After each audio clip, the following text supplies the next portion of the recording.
সামুদ্রিক মাছ সংরক্ষণ ও প্রজননের লক্ষ্যে যে নিষেধাজ্ঞা, সেই নিষেধাজ্ঞার কিন্তু আজ থেকেই শুরু হয়েছে। এবং আমি যদি একটি বিষয় বলি যে এই প্রথম ৫৮ দিনের নিষেধাজ্ঞা কিন্তু বাংলাদেশে শুরু হয়েছে। এর আগে কিন্তু যত নিষেধাজ্ঞা গিয়েছে ৬৫ দিন কিন্তু এই নিষেধাজ্ঞা ছিল। সেখান থেকে ৭ দিন কমিয়ে তারপর কিন্তু এই যে ৫৮ দিনের নিষেধাজ্ঞা সেটি কিন্তু আজ থেকে শুরু হয়েছে এবং এই নিষেধাজ্ঞা কিন্তু আগামী ১১ই জুন পর্যন্ত চলবে। এবং আমি যদি আরেকটু বিষয় জানিয়ে রাখি যে ভারতের সাথে মিল রেখে যে নিষেধাজ্ঞা দেওয়ার যে জেলেদের একটি দাবি ছিল, সেই কাঙ্ক্ষিত দাবি দীর্ঘদিন পরে কিন্তু বাস্তবায়ন করেছে সরকার। এজন্য কিন্তু জেলেরা খুব খুশি যে একই সময়ে ভারতের সাথে মিল রেখে নিষেধাজ্ঞা দেওয়া হয়েছে।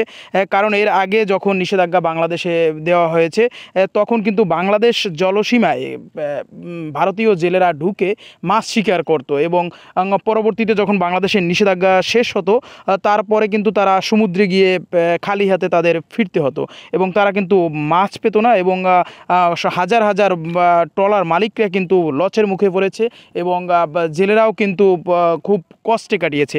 কিন্তু এবার জেলেরা যেটি বলছে যে আসলে তাদের কিন্তু সামনে সেই কষ্ট আর অনুভব করতে হবে না, কারণ নিষেধাজ্ঞা যেহেতু ভারতের সাথে একসাথে দেওয়া হয়েছে সেক্ষেত্রে তারা নিষেধাজ্ঞার পরবর্তী সময়ে তারা প্রচুর পরিমাণ মাছ তারা শিকার করতে পারবেন বলে আশা করছেন জেলেরা সেই সাথে কিন্তু আরও একটি কথা বলেছে যে তাদের যে সহায়তা দেওয়া হয়, খাদ্য সহায়তা, চাল দেওয়া হয় এই নিষেধাজ্ঞায়, সেই চাল জানি সঠিক সময় মতো দেওয়া হয়। এবং আরও একটি বিষয় তারা জানিয়েছে যে এর আগে যে সরকার ছিল তখন বিভিন্ন রাজনৈতিক নেতাদের প্রভাবে যারা জেলে না তাদেরকেও কিন্তু চাল বিতরণ করা হয়েছে।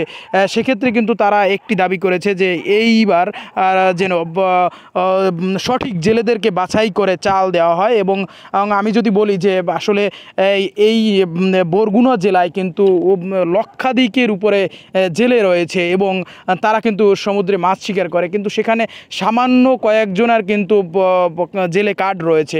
সেক্ষেত্রে তাদের দাবি যে একটি নিরপেক্ষভাবে বাছাই করে সঠিক জেলেদেরকে নির্বাচন করে তারপরে তাদেরকে চাল সহায়তা দেওয়া হয়। এবং মৎস্য বিভাগ আমাদেরকে যেটি জানিয়েছে যে আসলে এই ৫৮ দিনের নিষেধাজ্ঞা তারা যে বিভিন্ন